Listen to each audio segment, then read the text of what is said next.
کبھی یہ اندر کی آنکھ اور باہر کی آنکھ دونوں کھل جاتی ہیں، اور کبھی اندر کی زبان اور باہر کی زبان یہ دونوں اکٹھی بولتی ہیں، اور کبھی اندر کا کان اور باہر کا کان کبھی دونوں سنتے ہیں۔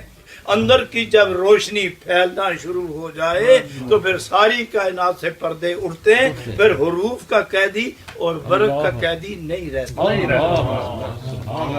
یہ کون لوگ ہیں؟ یہ خواص ہیں۔ یہ کون لوگ ہیں؟ یہ خواص ہیں۔ ان کو جو خصوصیت حاصل ہے وہ کسی کو نہیں۔ یہ اس مقام پر پہنچتے کس طرح ہے؟ یہ اس مقام پر پہنچتے کس طرح ہیں؟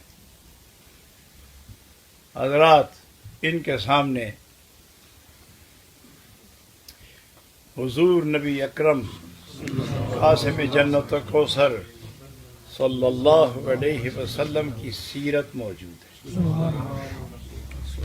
اے انسان، جب تم عالم اجسام سے عالم ارواح کی طرف جاؤ اور عالم ارواح کی طرف عالم ارواح سے گزر کر خالق ارواح کی طرف جاؤ تو یہ ملک آپ کا دیکھا ہوا نہیں ہے، نقشہ دیکھو۔ یہ ملک آپ کا دیکھا ہوا نہیں ہے، نقشہ دیکھو۔ تو پھر نقشہ تلاش کرو، تو نقشہ کیا ہے؟ جناب نبی اکرم صلی اللہ علیہ وسلم کی پاک سیرت، پاک صورت، پاک حال، پاک کال، پاک اعمال، یہ نقشہ ہے۔ اس کو دیکھتے جاؤ، وطن طے کرتے جاؤ۔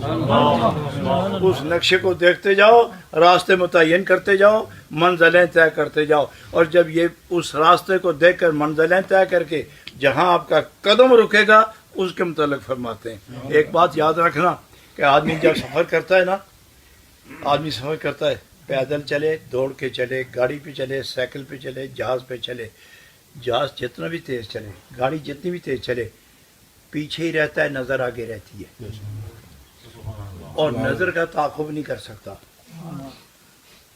نظر کا تعاقب نہیں کر سکتا۔ مگر جس جماعت کو فنافر رسول کہتے ہیں، ایک اور جماعت ہے جس جماعت کو فنافر رسول کہتے ہیں، ان کی نظر بھی رک جاتی ہے، ان کے قدم بھی رک جاتے ہیں۔ یہ پرواز جب کرتے ہیں تو در رسول تک پہنچتے ہیں تو نبی پاک سے آگے نہ نظر جاتی ہے نہ قدم جاتی ہے۔ یہ ان کا مقام۔ اور یہ جو روحانی سفر کرنے والے ہیں، عرش کو بھی چھوڑ دیتے ہیں، کرسی کو بھی چھوڑ دیتے ہیں، فضاؤں کو بھی چھوڑ دیتے ہیں، خلاؤں کو بھی چھوڑ دیتے ہیں، لا مکان کی حدوں تک پہنچتے ہیں۔ مقعد صدقی خدا، اللہ کے قرب کی بارگاہ ہوتی ہے، اور وہاں جا کے بیٹھ جاتے ہیں۔ یہ کون لوگ ہیں؟ جن کی نظر پاک ہو جائے، جن کی زبان پاک ہو جائے، جن کا دل پاک ہو جائے، جن کا جسم پاک ہو جائے، جن کا ظاہر پاک ہو جائے، جن کا باطن پاک ہو جائے، جن کی رفتار پاک ہو جائے، جن کی گفتار پاک ہو جائے، جن کی رفتار پاک ہو جائے، جن کا احساس، جن کا قوت احساس پاک ہو جائے، جن کی شناسائی پاک ہو، اور جو پارسائی میسر آئے، یکتائی پارسائی میسر آئے تو یکتائی ملتی ہے۔ یکتائی ملے تو محبوبیت کے جلوے ملتے ہیں۔ تو یہ کس طرح ملتے ہیں؟ فرائض ادا کرنے کے بعد نوافل پڑھنے کے ساتھ۔